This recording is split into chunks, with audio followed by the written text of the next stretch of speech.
What the House looks like at the end of all this, well, that's anybody's guess. What? Nothing's wrong, Tim. Nothing's wrong, all right? I am not a sore loser. I am anything but a sore... I'll tell you what I am.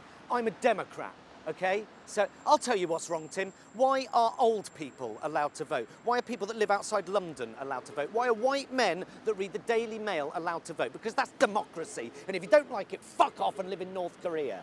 If politicians decide to call a referendum, it's the politicians' duty to inform and persuade the voters. And if the voters vote the wrong way, that's the politicians' fault. And yet people are throwing insults at the voters. Most people that voted out were always going to vote out. The people that tipped the balance were the working classes, because they were preyed upon by people who used misinformation and the politics of fear, and they bought it. And the reason they bought it is because nobody else was engaging with them. The Remain argument was stay as we are or risk uncertainty. And it's an argument that I happened to personally agree with. But if you've got nothing, why would you vote for things to stay as they are? At least with uncertainty, there's some hope that things might change. If I was in that position, I would take uncertainty over nothing. And why have they got nothing? Because Tory austerity has systematically targeted the poorest and most impoverished people in this society until they've got nothing left. So some millionaire twat from Dragon's Den saying, oh, the stock markets will be healthier if we stay. Fuck off! I can't afford to buy my children shoes.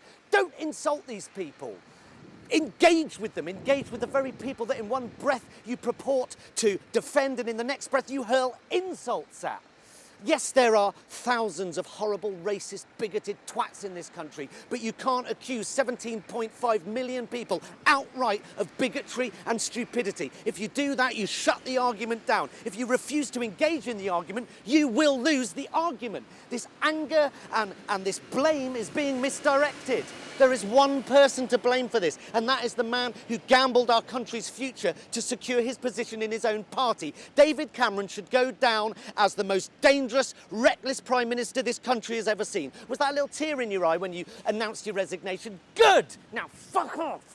But if you thought Cameron was bad, he's diet Tory, caffeine-free, compared to the 18 silver spoons of poison per serving of the full-fat Tory right-wing austerity jism tsunami that's coming your way. So, the question is, Labour membership, do you want a right-wing Blairite or a socialist at the helm? The question is that simple, but make your fucking mind up, because you haven't got time to fuck about, because the Tories are coming, and they are not scared of you. They just persuaded an entire nation to leave the EU. Just imagine what they can get voters to do at an election. So, stop moping about, stop throwing insults, stop signing meaningless petitions, stop wallowing in the self-righteousness of your own farts, and lock and fucking load, because the Tories are coming. Look, what's that coming over the hill? It's Gove, it's Hunt, it's May, not Brian May, you twat. You do it on purpose, don't you? Yeah, you do it on purpose. Yeah, I do feel a bit better, actually. It's good to talk, isn't it?